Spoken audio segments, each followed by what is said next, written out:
One Question is brought to you by Turnkey Search, a top industry search firm since 1996.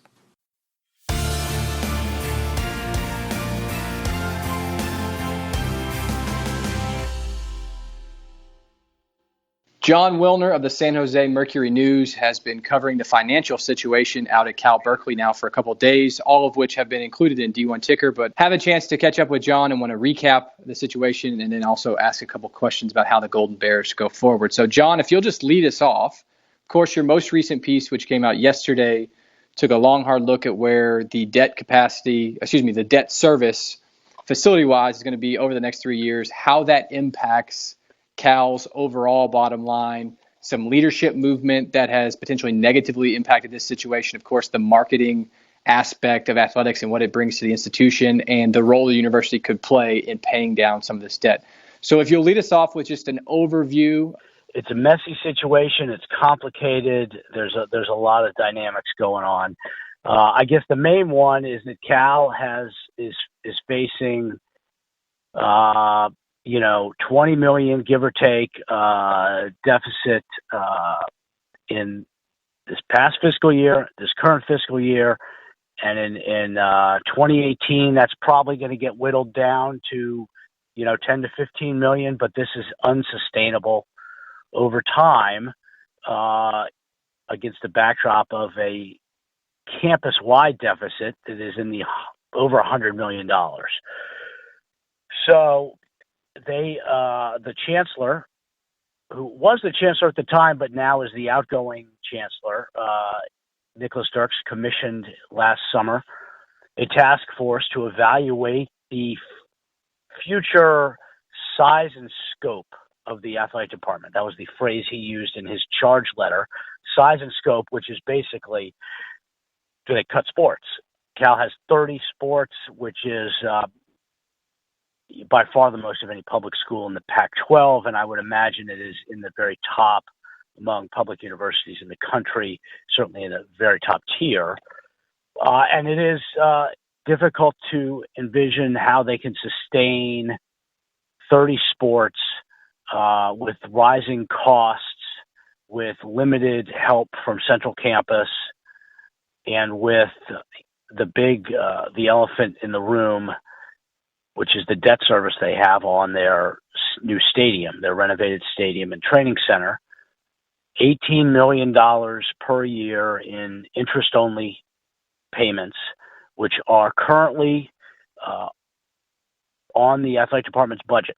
So even though they're not breaking even on operations, but they're fairly close. But then you take $18 million out of there, and that's why their deficit is up in the 20 million, 22 million range. So there are a lot of issues that have to be resolved. Size of the athletic department. Is athletics going to continue to be on the hook for the entire debt service payment every year for the next 50 years, basically? Is there going to be, what is the new leadership on campus going to do? They have an incoming chancellor, Carol Christ. She starts July 1st. There's just a ton going on, and nobody knows exactly how this is going to play out. The task force did not come to any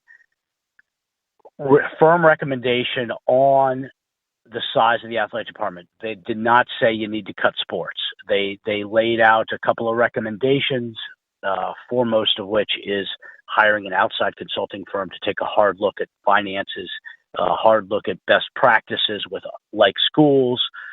But there was no recommendation that they should cut sports.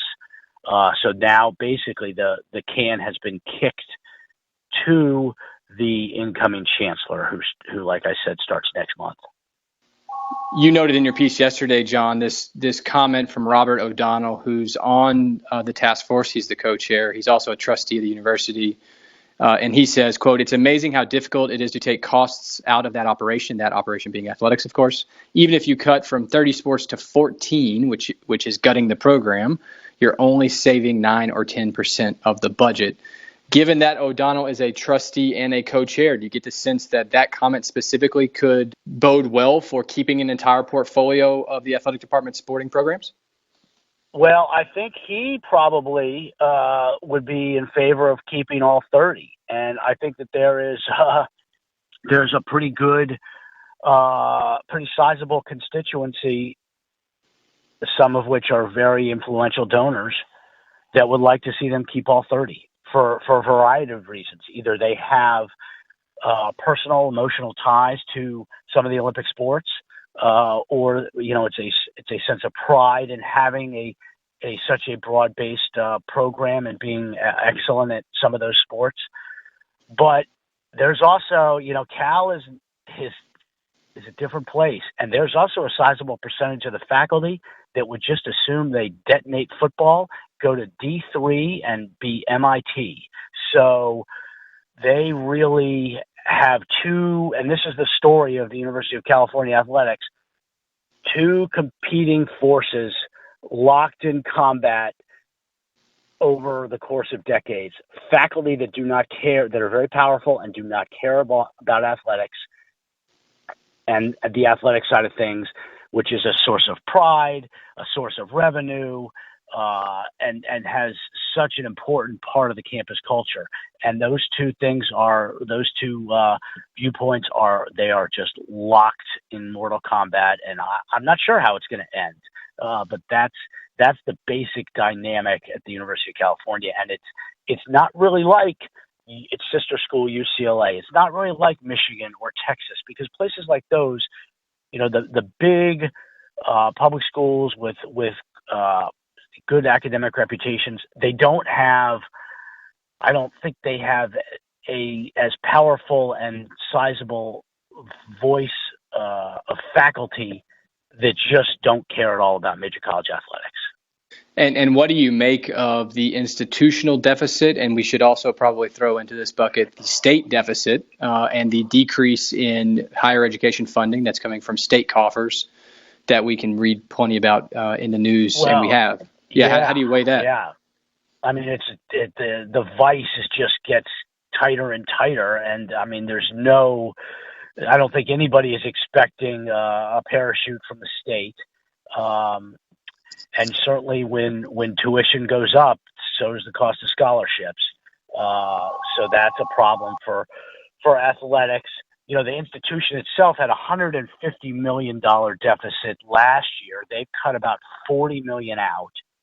So they're looking at, for FY17, I believe it's about $110 million deficit. And they're going to ask, athletics is going to have to cut. And everybody knows that. And the question is whether they can cut without cutting sports. That the quote you mentioned from Robert O'Donnell, a lot of that has to do with administrative costs. And they really want a consulting firm to take a look at the administrative cost aspect of it, and can they trim there before they get into, putting serious thought into going from 30 sports down to 14, 16, 20, whatever it might be. Okay, so give us a timeline going forward, an idea of when the task force on intercollegiate athletics could come back with more recommendations, and a timeline of a potential firm hire to help them through this process. Well, I mean, that's a good question. Part of the issue is that the incoming chancellor doesn't start till July 1st. I think that both she and the outgoing chancellor are on board in theory about bringing in an outside firm. The question is, and this tells you so much about Cal, they got to find a firm that will be viewed favorably by the faculty and by athletics. An independent broker, an honest broker, and that's not going to be easy to find. Just that a firm that satisfies both entities. But let's assume for a minute that they do bring someone in. I think they want to move fairly quickly. I would imagine that if things go as they would hope, there's a firm in and it takes 6-8 weeks, and by, I don't know if it's by the start of school, but certainly by sometime in September, a consulting firm has issued its recommendations. Then the next step is, would the new chancellor reconvene the task force to evaluate the consulting firm's conclusions, which is probably what they should do, because the task force is at this point so steeped in all of the nuance and all of the issues.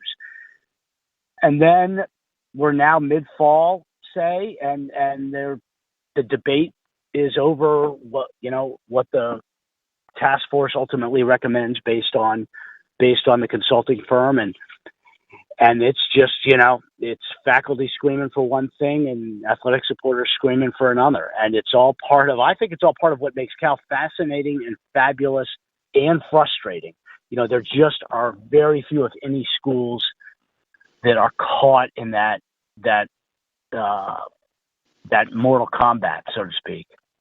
And that's today's One Question, brought to you by Turnkey Search, a top industry search firm since 1996. One Question is designed to give D1 Ticker subscribers valuable insights on how executive leaders in college athletics think about key issues on their respective campuses, in their departments, or within their leagues and conferences. One Question is brought to you by Turnkey Search, a top industry search firm since 1996.